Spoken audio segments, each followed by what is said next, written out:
Ray Dalio expects negative or poor real earnings over the next 5 years, and that should be a theme that all investors should be aware of. And that's what I'm going to cover in this video. So as you guys smash that like button, I'm going to run the intro.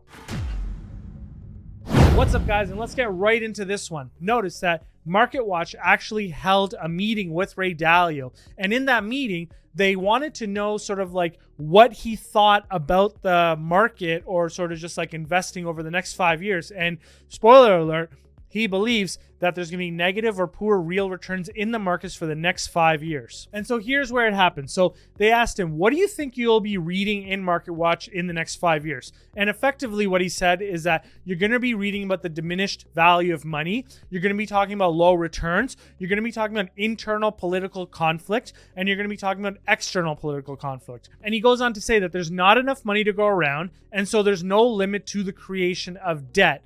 In that environment, you're going to have more inflation as an issue. And I think we'll be talking about the changing world order as well.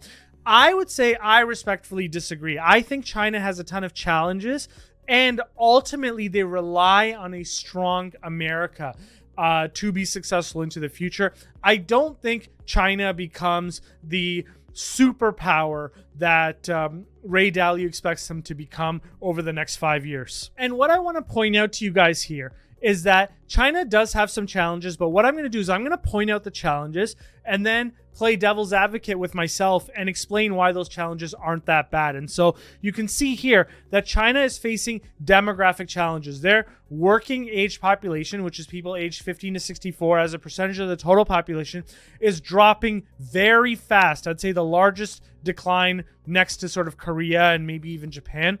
And it's going down to 60% by 2050. So that's very challenging. However, there is sort of a silver lining here. You can see that part of the reason why that working age population is declining so quickly is that in China, female workers currently retire at 55 and males currently retire at 60. So while raising the retirement age by 5 years doesn't eliminate the demographic decline, it cuts the problem by more than half. So it's something that they can do to sort of mitigate this challenge. So that alleviates the population decline situation. The other situation they have is the property crisis, which I harp on all the time. But I do have to admit that Beijing does have tools for solutions here. And there's 5 things that they could do differently. The first thing that they can do is that the government could revamp the demand for property by first, of course, just dropping the urban hoku as a requirement for buying property. And that's effectively just like red tape or registration restriction for rural citizens. I would dive into that a little bit deeper if you guys want me to. So let me know in the comments if you guys want me to dive into that a little bit more. The second thing that they can do is that the government could accelerate social housing development. Now, one interesting way that you can do that is use the pension funds, which invest for long-term, lower type returns. And so returns for social housing would fit their needs. I do agree with that. The third thing that the government absolutely should do, in my opinion, is isolate households from property development volatility. And what they're talking about here is set up an insurance mechanism to protect property buyers against developers going bankrupt and leaving incomplete housing projects. And really what I think they should be doing is force developers to keep the funds that are necessary to build that project in a trust fund.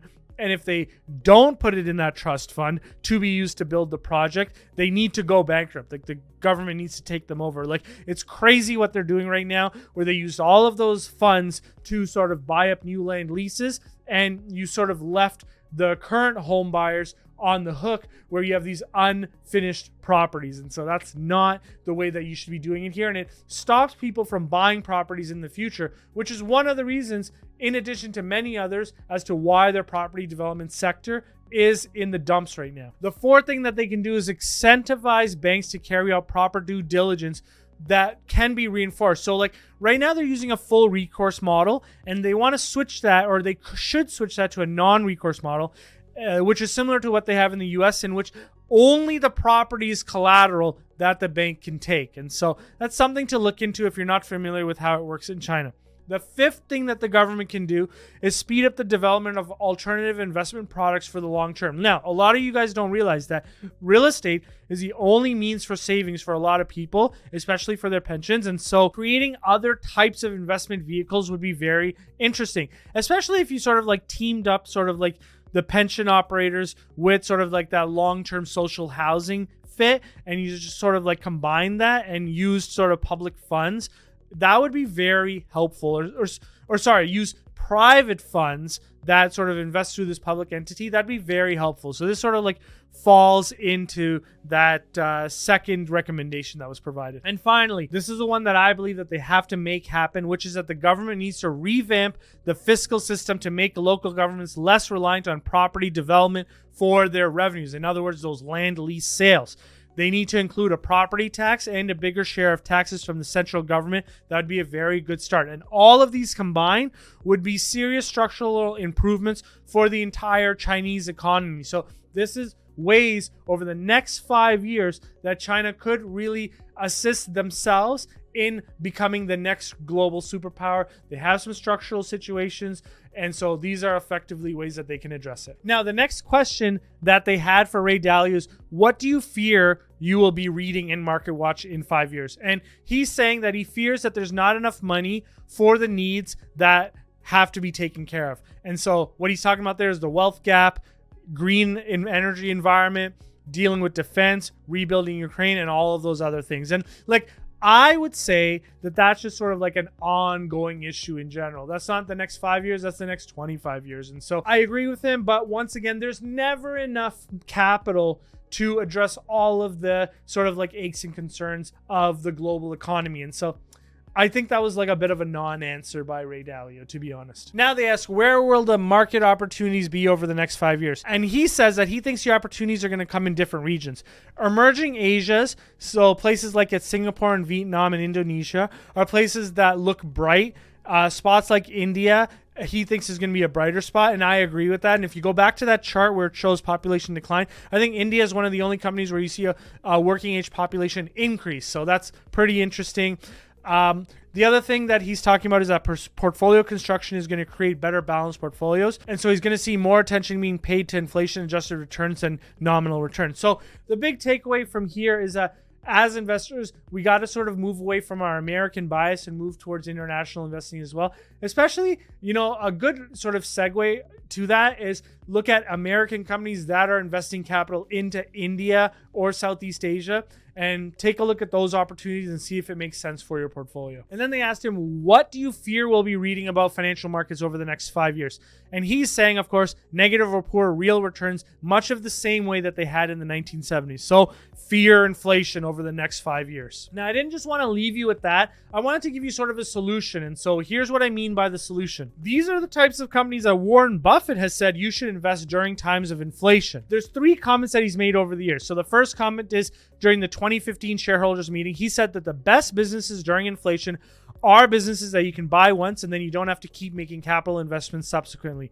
And he highlights real estate as good during inflation, which you may buy once and then also get the rise in value as well. Meanwhile, he calls out businesses like utilities and railroads, which are not good investments during inflation, which is ironic because he owns a lot of utilities and railroads. At a 2009 meeting, he said, one of the best things that you can do yourself during high periods of inflation is invest in yourself and your skills.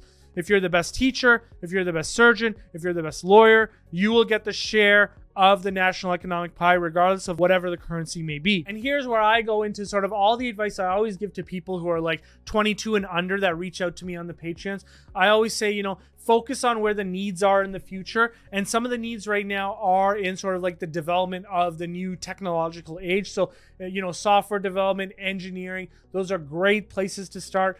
Financial management, having a CPA, CFAs, in the medical field, again, is another area, and so there's a lot of opportunities for problems that are going to have to be solved in the future. And all of those sort of employment opportunities will provide you with an inflation adjusted sort of salary into the future. What you might want to avoid, things that are very much needed, but it's a single payer. So in other words, your salary is being paid by sort of like the public, i.e. sort of like teacher salaries and that kind of stuff. And the final point that he made, and I think this is the best point that he made for investing in inflation, is that companies that tend to withstand an inflationary environment must have 2 characteristics.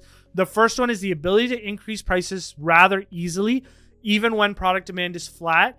and capacity is not yet fully utilized without fear of significant loss of either market share or unit volume. So that's one. And the second is an ability to accommodate large dollar volume increases in business, often produced more by inflation than by real growth, with only minor additional investment of capital. And I'm going to show you 6 names that do that are on the tracker. Now, here are the 6 names that I want to show you that sort of have those characteristics. The first is Alibaba Group. I've harped on Alibaba Group all the time. Now, their current share price as a percentage of intrinsic value is 30%, so it's a very exciting opportunity. Now, once again, before I move on, guys, all of these names, this is the tracker that the Patreons get access to at the lower tier. So if you want access to this, join the Patreon at the lower tier. The second name is Medifast. Because they offer a hybrid approach and the coaches can scale through social media, this is another one of those situations where they can increase prices without fearing inflation too much, and they have been in this environment. The third name is Zillow. Zillow still owns 60% of the market share as it comes to home searching mechanisms, and all of the value add services that they offer on Zillow, they can upcharge their agents and the agents just have to pay it. The fourth name is LGI Homes. They're in a sweet spot of the home buying segment where they offer cheaper homes, like first-time homes. And I believe that these are the most inflationary protected homes because eventually people have to buy a place to live in as families get formed. And there's a secular tailwind in America for homes. The fourth name is AMD. As they are a future-focused chip provider, people will pay up for the best technology. AMD is developing not just the personal computing space and the gaming space, not just home PCs, but also they're focusing on GPUs now, and they're focusing on the cloud. So AMD has a long runway for growth. And finally, Alphabet is another name on the tracker. Alphabet is a future-focused company with many secular revenue tailwinds, and it's a company that can increase its prices in line or above the rates of inflation without investing too much in capital. And so these are 6 names that are on the tracker that are future focused and have the ability to withstand inflation. So they are the one and done. You invest and you walk away. And so once again, how do you get access to those? Well, you can get access to that with the Patreon subscription at the lower tier. Now, if you want to deep dive into a name that I didn't mention on that list, but it's an equally great name, that name is NVIDIA. And I actually just released a video on NVIDIA documenting sort of like the whole company and the opportunity, which you can get to right here.